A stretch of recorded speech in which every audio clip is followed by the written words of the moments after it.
While the transfer window may be officially closed right now, deals are still going through in the Championship, and we've got plenty to go over in today's video. Whether it's relating to contract issues, players who will be a free agent come the end of the season, deals that are already being agreed ahead of the summer transfer window opening, we've got quite a bit to go through today. Now, you guys know I love doing these Championship transfer rumour roundup videos. Your support throughout the month of January was absolutely amazing, so if we could smash 500 likes on today's video, that would be massively appreciated. But without any further ado, let's jump in. So since the January window has shut, we have seen a few deals going through in the Championship. The other week we saw Jamie Patterson signing for Coventry as a free agent. Now this one had been on the cards for quite some time. He had been training with Coventry, and since that point he has been offered a deal until the end of the season. He recently enjoyed a short stint in MLS with Charlotte FC, but had been a free agent since November. Obviously very well known from his time in the Championship previously with the likes of Forest, Bristol City and Swansea. Interested to see if he can make much of an impact for Lampard's side between now and the end of the season. And another free agent we've seen joining a Championship club is Kemar Roofe, who recently signed a deal with Derby County until the end of the season. Obviously someone that Championship fans will be well aware of from his time at Leeds United previously. His last season in the Championship, he did score 15 goals in 33 appearances for Leeds United.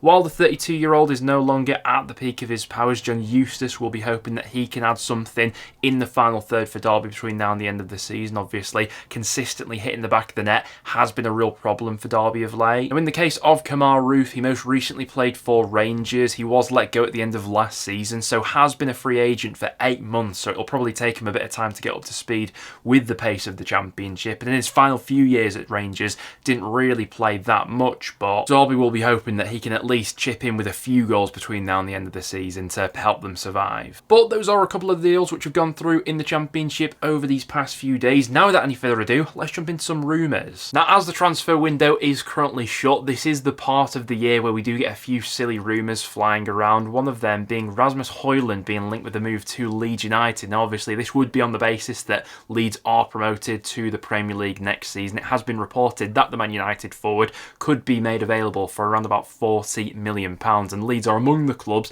who are supposedly interested. Well, since that story has broken, we've had a bit more reliable information coming out, basically saying that Højlund isn't on the Leeds United radar at this point in time. However, in the case of Leeds United, they're definitely looking to strengthen their forward options going into next season. There are a couple of interesting targets they've got right now. And reportedly, one of the forwards who is on the radar for Leeds United going into next season is Sunderland's Wilson Isidor, who has been one of the standout forwards in the Championship so far this season. In that clash that Leeds had against Sunderland recently at Ellen Road, Isidor was one of Sunderland's standout players. Absolutely fantastic for the goal he scored. He absolutely span Ethan Ampadu, didn't he? 12 goals and 1 assist so far this season. He was on loan at Sunderland for the first half of the campaign, but that move to the Stadium of Light was made permanent in the January window, with Sunderland paying a fee of anywhere from sort of £3.5 million to £5 million is what I've seen it reported as. Now, from a Sunderland perspective, I think that's an absolute bargain. I think that Wilson Isidor has shown Premier League potential. He's at a really good age, only 24 years old, and regardless of whether Leeds are interested or not, if Sunderland aren't promoted to the Premier League this season, there's absolutely going to be a lot of Premier League clubs trying to come in for him over the summer transfer window. I mean, no doubts about that. So Leeds being linked to him right now doesn't come as much of a surprise, but obviously this would be dependent on Leeds going up and Sunderland not being promoted. A lot could change still between now and the end of the season. And another forward option potentially on the cards for Leeds going into the summer is Tammy Abraham. Now, this would be a really ambitious move, but the Roma forward's currently out on loan with AC Milan, but it has been reported that a move back to the Premier League could be on the cards for the former Chelsea striker in the summer transfer window. Now, once again, from a Leeds United perspective, this deal would totally be dependent on them being promoted to the Premier League this season, but already there have been a few Premier League clubs linked with the 27-year-old, and Leeds have been thrown into that conversation. He's 27 years old, and I definitely think there would be a number of Premier League clubs willing to take him. Now, his contract with Roma is still valid until the summer of 2027, but at this point in time, doesn't seem like he's part of their long-term plans. Not the news that Burnley fans probably want to hear right now with how well James Trafford has done this season, but he's still a top target for Newcastle heading into the summer transfer window. It's been confirmed by Fabrizio Romano that Newcastle did actually agree personal terms with the goalkeeper in the last summer transfer window, but obviously a move in the end didn't materialise. It's thought that that agreement of personal terms between Trafford and Newcastle is still valid, and so he looks like a player that Newcastle will push to sign in the summer transfer window. Now, from a Burnley perspective, they'll obviously have more of a bargaining position in terms of commanding a big transfer fee if they're to be promoted to the Premier League come the end of the season. But if that's not the case, with how well he's done in the Championship this season, it's tough to see Trafford sticking around for another year in the Championship. Despite his struggles in the Premier League last season, I think probably that season in the top flight came a little bit too soon for him. You know, he immediately bypassed the Championship. He went straight from playing in League One to the Premier League, but as he's shown this season in the Championship, you know, the guy's only conceded 9 goals after 33 appearances. Still very young for a goalkeeper as well. You can see why the interest from Newcastle is there. And Burnley's excellent defensive record in the Championship this season obviously hasn't gone unnoticed by a lot of Premier League clubs, as Maxime Esteve is also being linked with a few sides right now, with Everton seemingly the most interested in his services ahead of the summer transfer window. Obviously, it goes without saying the 22-year-old has been one of the standout defenders in the Championship so far this season, got so much composure, still so young as well, only 22 years old. The good news for Burnley is that he is tied down to a long-term contract. He's under contract at Turf Moor until the summer of 2029, which does put Burnley in a decent bargaining position when dictating his value. According to reports, Burnley would be demanding around about £30 million if they were going to offload him. But once again, in the case of Burnley, all of these transfer scenarios heading into the summer, it very much depends on which league they're playing in next season. Speaking of players who could be playing in the Premier League next season, Chris Rigg definitely fits into that description, whether that's with Sunderland or another Premier League club. Manchester United still very keen on the Sunderland teenager, but there's also quite a bit of interest from clubs in Europe right now, with Inter Milan really interested in the 17-year-old. It's been suggested that Inter are trying to get ahead of some of their Premier League rivals to the signature of Rigg, get this one tied up as quickly as possible. It's been suggested by reports in Italy that Inter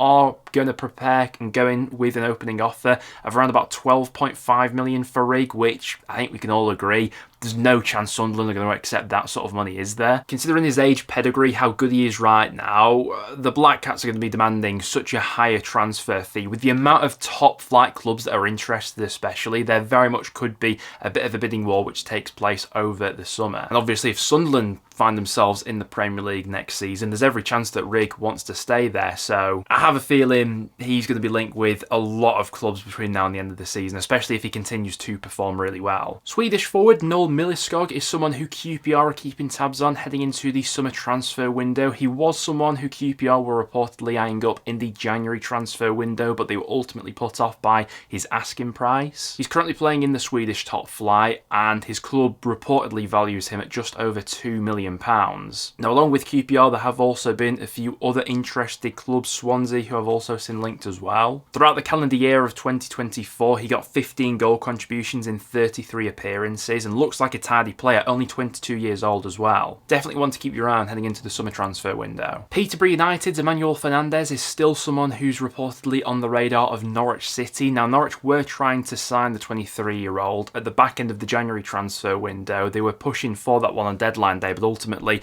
didn't go through in the end. But according to Peterborough's chairman, he does expect Norwich to revisit that one in the summer transfer window. Now, he's done really well in League One this season. He scored 5 goals from the back, actually. Now, the good news for Peterborough is that he is under contract until 2027, and so you'd imagine the club could demand a decent transfer fee for him, but you'd expect there to be a bit of Championship interest there for sure. I've had an interesting transfer story coming out about Norwich's Borgia signs as well. Reportedly, in the January transfer window, Napoli were considering an approach for the Norwich winger. Ultimately, they didn't pursue it in the end, but it will be interesting if they rekindle some of that interest heading into the summer. Now, certainly prior to his suspension, he was probably the best player in the Championship this season, wasn't he? He's maybe not quite got back up to that level sort of pre his ban yet, but 15 goals and 3 assists for the 24-year-old so far this season in the Championship. Unless Norwich are playing Premier League football next season, you know, if they do manage to sneak into the top 6 and they're promoted that way, you'd imagine there's going to be a hell of a lot of interest in him come the end of the season, not just from Premier League clubs, but from sides from abroad as well. There was a bit of interest in Middlesbrough's Rav van den Berg over the January transfer window. In the end, nothing came of that interest in the end, but Crystal Palace in particular are expected to rekindle a bit of their interest heading into the summer transfer window. Obviously, Van den Berg's someone who is very highly rated at Borough. He is under contract with the club until 2027. Middlesbrough fans, how much would you be holding out for come the summer? And it seems more than likely that Preston forward Emile Rees will be leaving the club as a free agent come the end of the season. His deal at Deepdale is set to expire at the end of the season. We had a bit of an update recently from